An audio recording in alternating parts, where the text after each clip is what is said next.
What's up guys, and welcome to another Q&A session. Recorded because I thought I would do a recorded Q&A to answer some of your questions in regards to summer travel.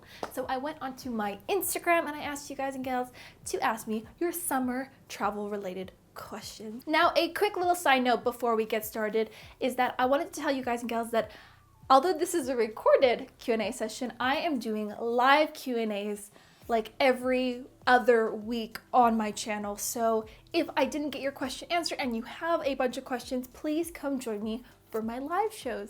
We can chat one-on-one and I can answer all your questions there. So I do them kind of every other week on the weekends. There's no exact schedule. The only real way to know is to turn on notifications.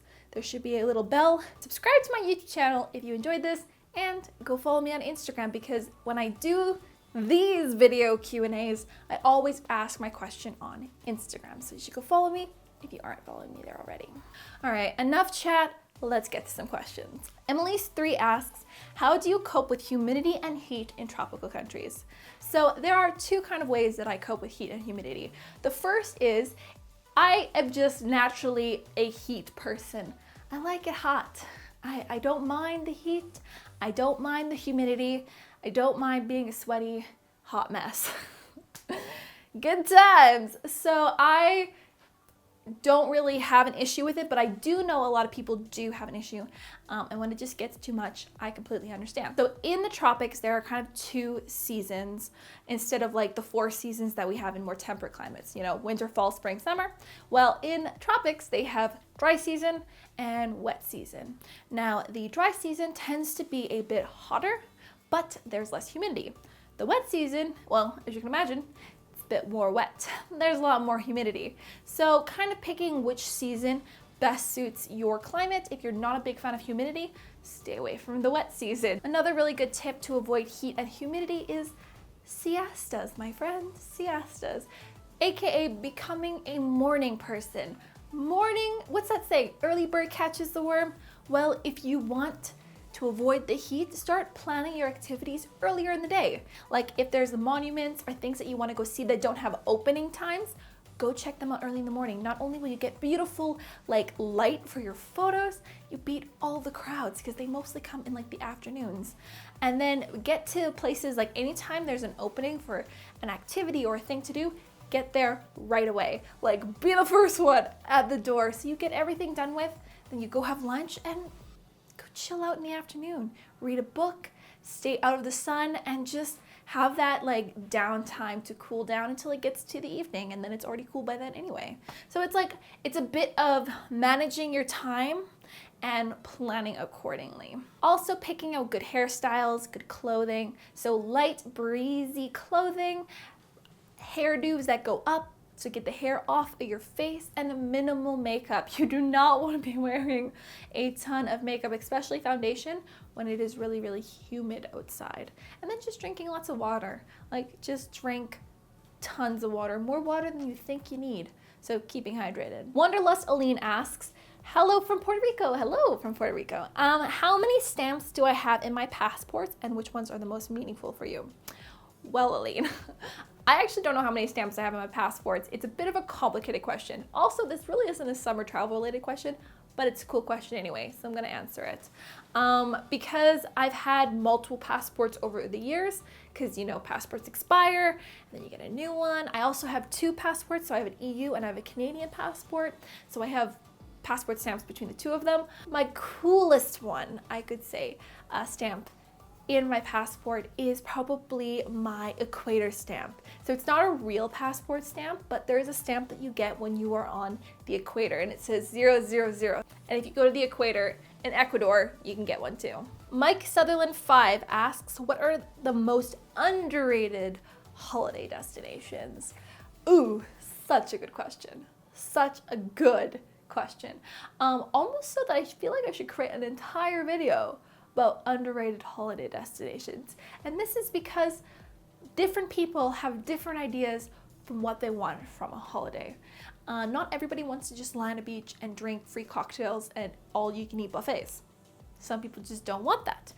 Some people, their idea is hiking in the Swiss Alps. Like for me, that's an amazing holiday. So there are a lot of, I guess, holiday destinations that kind of get overlooked because people just see them more as a general travel destination instead of a like special occasion dress travel destination. Nyla Webster asks, what is the best sunscreen you use? And if I was to go put fruit in my water, what kind would I use? Very interesting question, but the best sunscreen, this is not sponsored, but Kula is an amazing sunscreen brand. It's really expensive, like stupidly expensive for sunscreen, but I like that it's a spray, it's organic, and it doesn't have like a super oily feeling, so you don't even know you're wearing sunscreen, and it smells great. As for the fruit in the water thing, I love citrus water, so lemons and limes. It's not that exciting, but I just love citrus flavored water. If I had to pick between lemon and lime, probably lime. Everlasting Escapades asks, when you are visiting a modest country, what are some of your go-to clothing items that help you beat the summer heat while still remaining appropriate? This is a great question. So when it comes to modest countries, there are a couple things that you're always gonna end up having to do. You're gonna end up, as a female at least, male's pretty much the same as well. You're covering your shoulders and you're covering up to your knees. That is the general modesty that you will find when you are traveling around the world. Best things to do are lightweight t-shirts.